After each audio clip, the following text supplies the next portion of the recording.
Fans, welcome to the new bonus show reviews coming from the Working Fans Podcast. Each week, we are going to choose a different show. This new segment, this new show is brought to you by Game Up Hard Hydration. It's like your favorite seltzer got together, had a baby, but it's so much better. Dave, let them know what they're missing. Oh, man, you're missing out on 4 great flavors: fruit punch, orange, lemon lime, and producer Joe's personal favorite, grape. And guys, it's only 110 calories per can, and it's just low carb. So enjoy yourself some Game Up and enjoy us talking about WWE Buried Alive. Yes, we are starting. The first show we're going to be covering on this is WWE In Your House Buried Alive. Before we start talking about the show, getting into what was covered, what made you choose this particular event, Dave? First off, I love Paul Bearer as the moon in the back of that photo. I just wanted to point that out. Anyone I missed that. That is hilarious. That made me laugh. Yeah, I got on a little bit of a in your house kick here because this time period, we were talking about this afterwards, of WWE is very interesting to me because it's like you're in between where they're still doing some of their old stuff kind of made for kids at different shows, but they're starting to get more adult oriented too.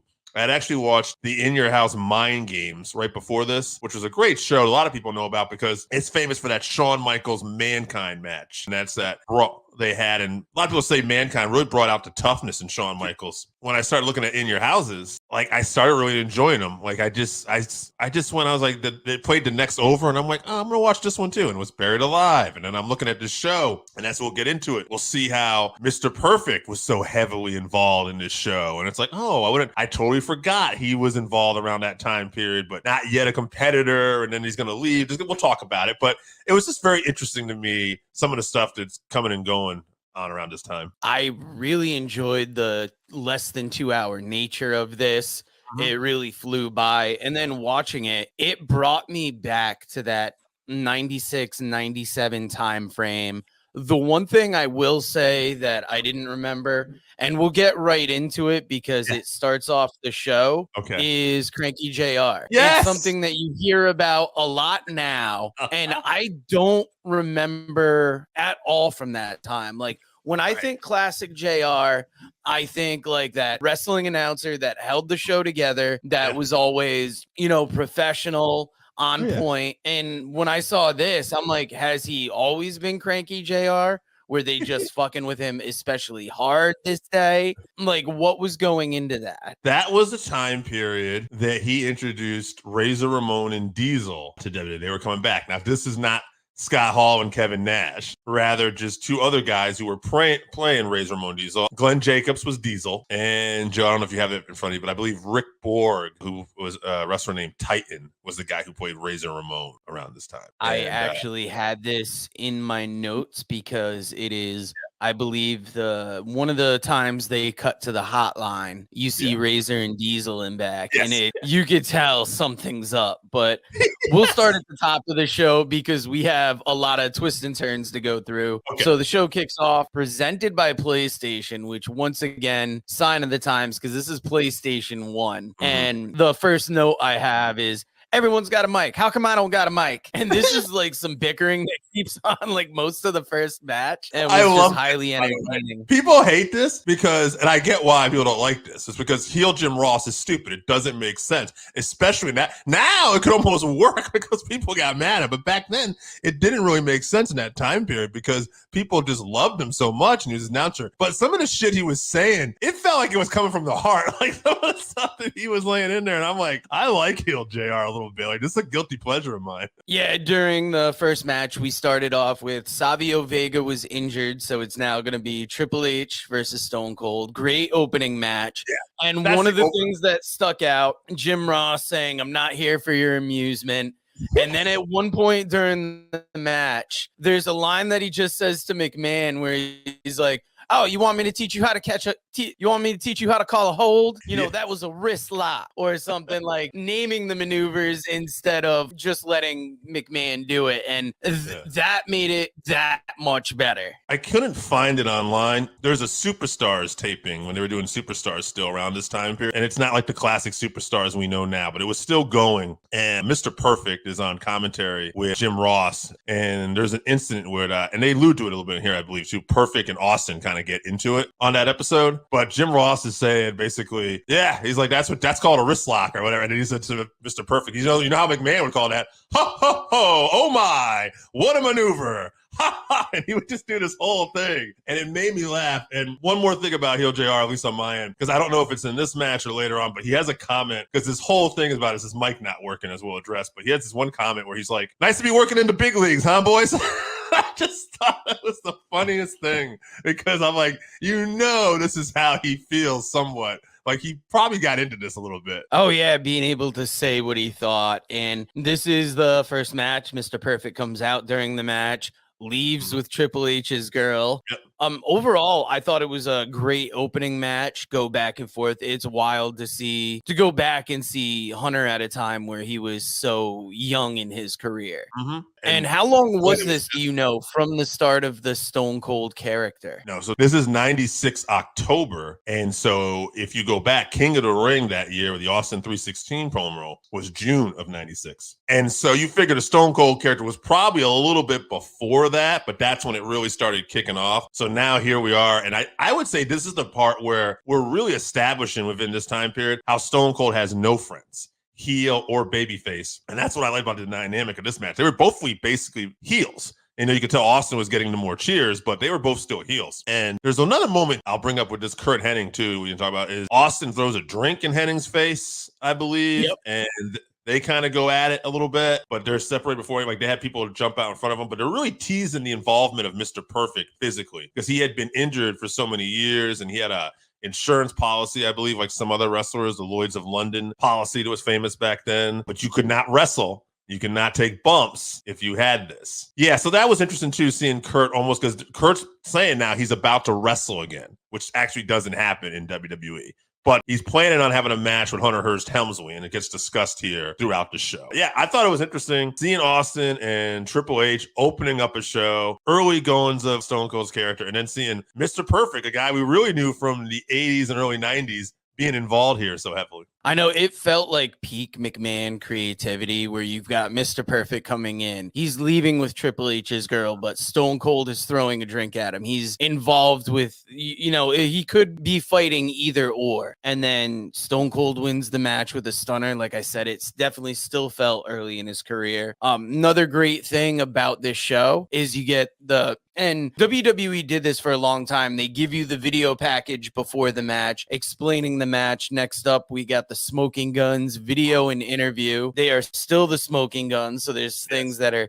continuing to blow my mind about this. Bart wants the gold, Billy wants the girl. You can see that Sonny was involved, and I got to tell you, this is the match that when I saw this come out, I really popped for this, because Smoking Guns versus British Bulldog and Owen Hart for the WWF Tag Championships. Part of me popped just because it was the Smoking Guns, and I remember that time frame. And then you've got British Bulldog and Owen Hart coming out, and this is helping JR talk about Bret Hart coming back the next day at Raw. So a lot of things moving in here. You got a good late 90s WWF tag team match, which will always deliver. Got Clarence Mason too. And that was one thing. JR said something. He had a Cornette line. I didn't write it down. Something about like Cornette slipping.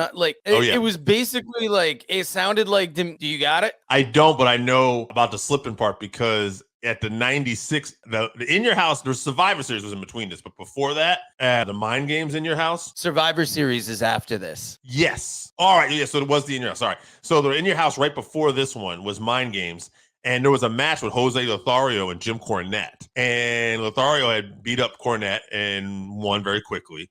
And Cornette's in the back, kind of out of it. And Clarence Mason basically got the contract for Bulldog and Davey Boy. And so he could be their manager for the night. And they got the tag titles. And then I think what might have happened is Clarence might have took over as their manager, because I don't remember seeing Jim Cornette too much on this show overall. Maybe with Vader? Yeah, he came out with Vader. And I think it was a comment for such a smart guy. Cornette slipped up in this situation. So very interesting storytelling going on. The in-ring was great. and it ended up Bulldog and 0-1 retain those titles. So teasing friction between those two at the time a little bit because there was something with I thought Bulldog. Nope, that's not what I'm. Bart and Billy had the friction in this one. Sorry, I'm a little bit ahead. I've seen some other. They're going to tease friction with Davey and Owen at some point here, but well, so that's Bart one of the and tough Billy things have with this basically because Billy is so obsessed with Sonny and Bart just wants the titles, like you said. The ending of the match too ends up being almost like Billy's not focused and he ends up shoving Bart, and Bart gets no. Is that how did this match end, Joe? Do you remember? I didn't write down the ending exactly. Okay. I believe there was some kind of distraction on Billy's part that led to him not being as involved. That happens. You're gonna find out when we do.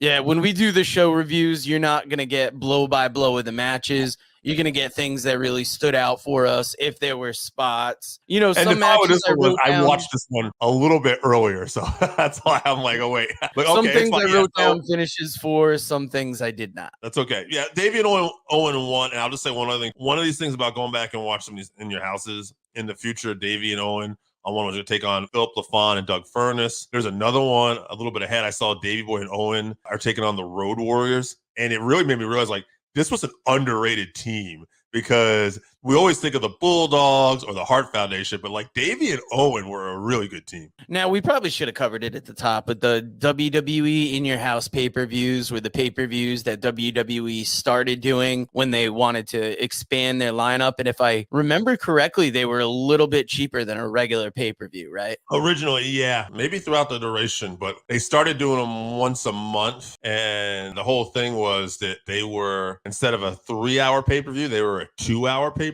The thing was, I think once Raw started going to like 3 hours, you know, at that time period, once in a while, and you had really big matches all the time on these 2-hour Raws. They weren't always 3 hours then, but once in a while they would do that too. And you had SmackDown going. At some point, they just decided to get rid of the In Your House and started making standalone like pay-per-views. So you had your big four, but then you'd have WWE Unforgiven or, you know, WWE Bad Blood. It was, you know, they had these big pay-per-views, but originally it was just the In Your Houses were in between them. I loved when these started because, you know, like as we're going to see here, it just flies along. It feels lighter. It's great. So after that tag team match, they go to the WWE hotline, and you've probably watched it. It's probably been long enough since you've watched it. Was it Triple H and Ray Rougeau on the line? I could not 100% identify the person with Triple H, but it looked like Ray. I know sometimes he did things like that. That's Ray Rougeau on this time period. There's also one little thing in between the last match where Jim Ross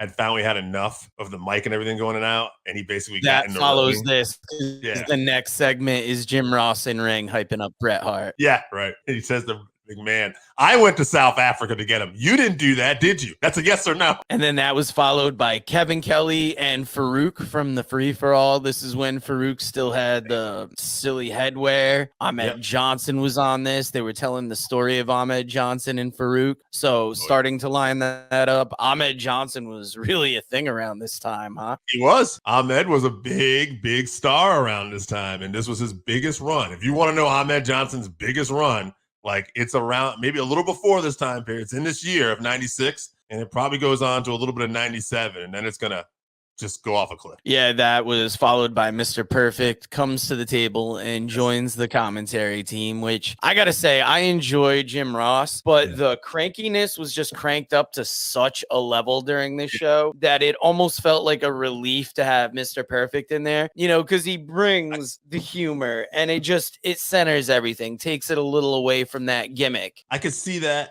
Because it's creating somewhat of I can totally see this is a difference in our personalities. I would say I can totally get that because I can see where you're trying to concentrate and watch a match, and this guy going off, nice to play in the big league, is kind of a distraction. You're trying to watch this, and me, I kind of enjoy the chaos of it all. So I'm like, oh. Whereas Mr. Perfect coming back probably did center things. Okay, at least we have a program now. Everything is directed towards this match. And he was involved in this match because he had helped Mero, at least in terms of a coach, like getting the Intercontinental title. And now Mero's taking on Goldust here. And also interesting to know, as I mean, maybe you're going to talk about this, but Goldust and Perfect kind of have a stare off too. So here we have Perfect has gotten into the face of Stone Cold, Triple H, and Goldust in one show. Yeah, and it was great to see Goldust versus Mark Mero for the Intercontinental Championship. Mark Mero had like a great interview before this. And then as the match match kicks off, I'm just noting how much Mero would have fit in today. He was just like, he looked like nobody else during this time in this match. Right. And just, I was loving this. This was prime Mark Mero right here, the stuff that he was doing. He really kind of came into his own as Johnny B. Bad in WCW, and you can see the transformation if you follow his career, how when he started, he was just a guy with a boxing gimmick. But overall, when he became TV champion there a little before, he was putting on some great matches. He would open up the shows and do 10, 15 matches there. So when he came to WWE and Vince, his first year or so, like he was doing really well. They give him somewhere he got injured, somewhere he got lost, and things started to fall apart for him. But around this time period, much like Ahmed, although for different reasons, but this was Mark's like probably best part of his career. Triple H comes out during the match to confront Perfect. So you have, yet another possible storyline for going forward. And Mero wins the match with a shooting star press. So not something you saw too often around then. No, and I'm going to put a bow on this a little bit because it's not nothing that we're going to necessarily cover, but Perfect, I remember this the next night on Raw, he basically ends up backstabbing Mero, and he helps Triple H win the Intercontinental Championship.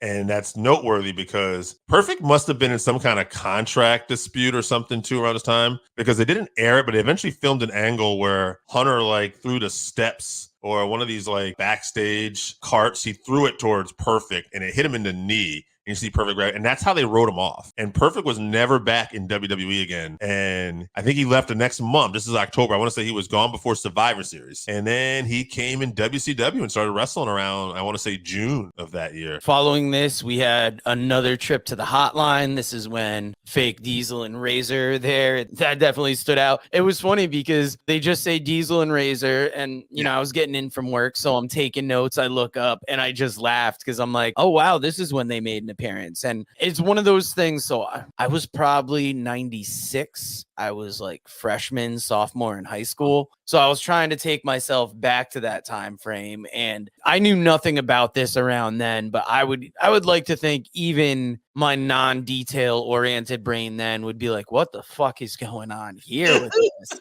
And then I got excited because I was just listening for a minute, typing out my notes, and I heard the Master of the Power Bomb video. Mm-hmm. And I was like, what? Master of the Power Bomb? And then I heard Vader and Sid. And I'm like, after the matches we've already gotten, like we had a great opener. There was a great tag title match. We had an Intercontinental title match, and I'm like, we're gonna get fucking Vader and Sid.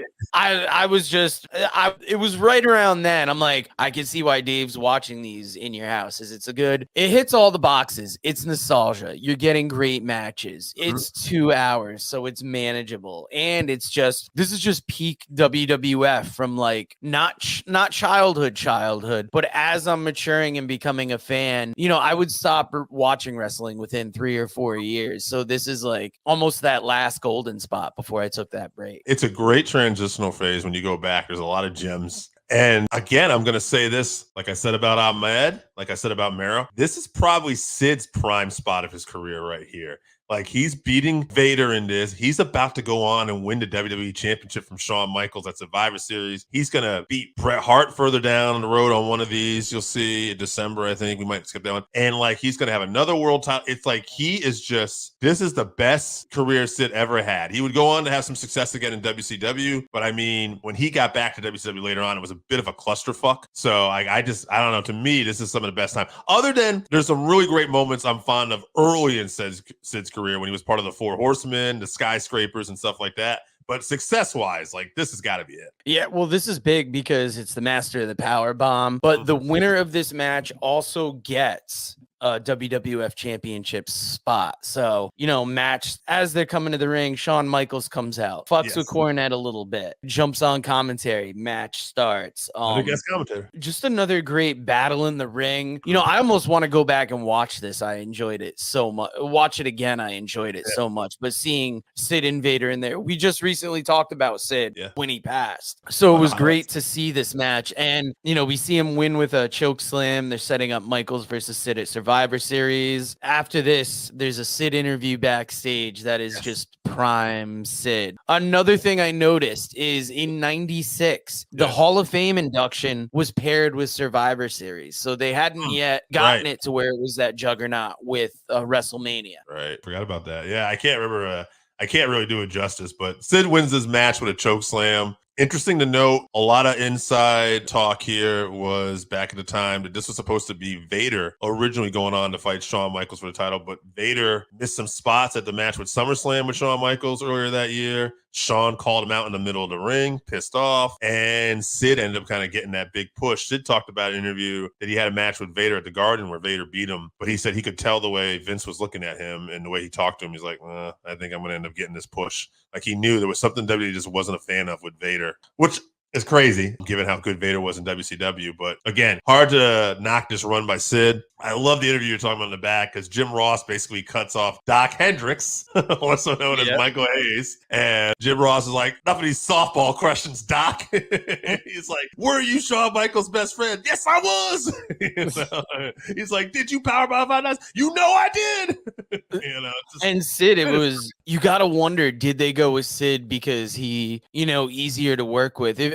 Just look at, Sid came up more in the U.S. style. He's done some overseas trips, but Vader was, came up as a football player, so already hard hitting. And then you look at the fact that he went to Japan, he worked the catch wrestling in Europe, and he wasn't afraid to slug it out with people. So almost one of those things where it's like the fundamental differences in wrestling, like how Stone Cold would have people at least lay it in a little more. Now with what we know about wrestling, it's easier to look back and see how those choices might have been made. Another thing I liked on this show, video package recapping Mankind and Undertaker, which show-wise it's good presentation, but especially for us watching it back 20, 30 years later, it helped to show, this is where everything was. And you got to see how violent the feud was. And this match started off hot and I would say only got better as the time went on. Yeah, I really, really enjoyed the show overall. I will say the only thing I do want to say though, for me personally, the whole buried alive match and gimmick, to me, it's a little hokey. We're not going to bury someone alive. Get the fuck out of here. I'm trying to remember now. It was basically because Undertaker won this match. Yeah, Undertaker was in the grave, and then I believe it was the Executioner. Oh, yes. No. Mankind was in the grave. The Executioner goes in, pulls Undertaker out, or Mankind out. They throw Undertaker in. Just to get your opponent in the grave, because Undertaker would have won by then, I guess? Yeah, well, in the grave and buried. Okay, because they announced Undertaker as the winner. Vince was saying Undertaker won, so he must have had him buried a certain amount. But then Mankind didn't win, despite the fact we know Undertaker is buried in this match because his hand shoots up at the end, and they have the whole horror movie type thing where the hand shoots through the grave, and he's like, he's alive! He's alive! It was great. They were doing it for that moment. I think one of the things they realized is that once the person's in the grave and you're just shoveling, it is going to take a while because as we saw when they were burying Undertaker, you had 5, 6 different guys come out with shovels, and they are shoving furiously to fill this hole up. 2 things I want to point out. One, gives me Royal Rumble 94 vibes when all the heels came out and beat up Undertaker with Yokozuna to put him in the casket. That was a big thing at that Royal Rumble, and he floated away. Yeah. I was almost wondering if that was happening here because I saw the extra production elements, and it took me a minute to realize it was the lightning strike in the grave, hand up through the dirt. Also, fun fact, AJ Strangebrew was at that Royal Rumble 94. Actually, me and him started becoming friends, and he was telling me about it before it aired on. They're giving results on Superstars, and he says, yeah. And he's like, Undertaker flew. I'm like, what? He's like, he flew. It's one of those things, the internet wasn't as big around that time. So sometimes you would hear these things from people and you would get an ending that you're like, what happened? How did that happen? And you would think there's no way. And then you see TV and they made it happen like that. One other thing back to this show, though, the Executioner, Terry Bam Bam Gordy, for those who don't know, he was the guy that helped Mankind bury Undertaker in this. This was Terry Gordy, though, after being in the coma and being in the hospital for a while. And a lot of people said, I know Bruce Pritchard said that the reason why they put the mask on Terry here was because Terry wasn't Terry really anymore, and this was more just to kind of protect his legacy, which is sad, but also when you go back and look, it's kind of interesting to me, hey, Terry Gordy was part of the WWE in this time period, at least anyway. Yeah, and a lot of the times when you think wrestling too, there's few people that they do it for, but there's not too often that they give a fuck about preserving certain legacies, especially in the WWE. So this was nice. Yeah, this was nice to see they were actually, doing something to preserve this guy. I'm sure some people, like, it was a nefarious thing. Like, maybe Vince didn't want to use him, and maybe some people were like, look, we'll put a mask on him, nobody will know it's him, and that way it also helps him get a payday and not, take that hit. That Terry Gordy injury and everything that came off of the, I say injury, overdose that changed him. Yeah, that really affected his trajectory. So it was good to see that. It was almost nice to see him too and Paul Bearer kind of leaving together, knowing the history there of both world-class guys too at different times, Bill Moody there. So Percy Pringle, for those who are world-class fans out there. Yeah, the other thing too, WWE around this time period, not really caring about the legacy of a lot of performers and stuff like that. And I do wonder, people that are young now, and I hope this is what happens, that they'll think, what do you mean? WWE always has a history, packages and stuff like that. That's the WWE you may know now with Triple H as you're getting into it, who's running packages. And as we did this video thing with Roman Reigns and Cody Rhodes last night on SmackDown, and there's a face-off. And I bring that up because tradition. There's a line where Cody talks about the Omni, the studio, and I pop, and I'm like, this is the WWE we got now. As we go back and look at some of these events, as fun as they are, that was not WWE style back then. If you want to look for evidence on it on here, Doc Hendricks, shorter hair, not referred to as Michael Hayes. Right, that wasn't protecting Doc, Michael. No, I mean, you get to the Body Donnas where you're cutting Dr. Tom's hair, and he's almost unrecognizable, changing his name. So that happened with a lot of people. On still. I know you see the Smoking Guns too, which more cartoonish characters, and there's a few in your houses later. We're going to see the debut of Rockabilly. So there's stuff that's going on like this, but then we're also, like I said, we're getting, on future episodes, Philip LaFawn and Doug Furnas in WWE. So it's an interesting time in WWE where you're seeing some of the old and some of the new kind of emerge here, and it's fascinating. And that was our review of WWE In Your House Buried Alive. We're going to be jumping around. We will pick different events each week. I really enjoyed this one. And Dave, why don't you let the cat out of the bag? Let people know what they got coming at them next week. I think we're going to do WWE Final Four. We talked about that. Yeah, In Your House Final Four. Yeah, so I'm looking forward to that one. Like I said, Doug Furnas and Philip LaFawn versus Bulldog and Owen. Another match you're going to see, the main event, will be Bret Hart, Vader, Steve Austin, and The Undertaker. And those will be your four-way guys. They will fight, and it's elimination, and you can eliminate people by throwing them over the top rope too. But the winner's going to be the world champion, because this will be off of Shawn Michaels losing his smile. And we'll talk more about that when we get to that episode. But I love how you teed that up and left them with something to, bite on. And our reviews, we're not going to give you a star rating. We're not going to give a grade. We're just going to tell you whether we really enjoyed it, whether we kind of enjoyed it, whether we didn't enjoy it. And this, I'm going to say this was a really enjoy it, because this was a piece of nostalgia that it brought back everything. This made me feel so good. This made me feel like I'm sitting in my backyard. The sun is coming down. It is hot as anything outside. And I got some Game Up Hard Hydration right next to me. If you haven't tried Game Up, then you are missing out. Imagine your favorite seltzer and your favorite sports drink had a baby, but it's way better than that. Each can is 110 calories, low carb, 4.9 ABV. It's a nice light drink that is not light on flavor. Game Up comes in fruit punch, orange, lemon, lime, and grape. Pick it up at drinkgameup.com or at your nearest liquor store. All you got young wrestling fans out there, listen, Old Black Bart has got a book. It's called Wrestle Black Bart. It's got some that good stories in there about some that good wrestlers. Read stories of Dusty Rhodes, the Von Erichs, Scott Casey, Sergeant Slaughter, Roddy Piper, Mr. Fuji, Ron Bass, Bruiser Brody, Mike Davis, the Grappler, and many others. And I guarantee you one thing, that it'll be the best dadgum read you've had in a long, long time. Get your book today at Russellville.com or on Amazon. Russellville, it's where wrestling lives.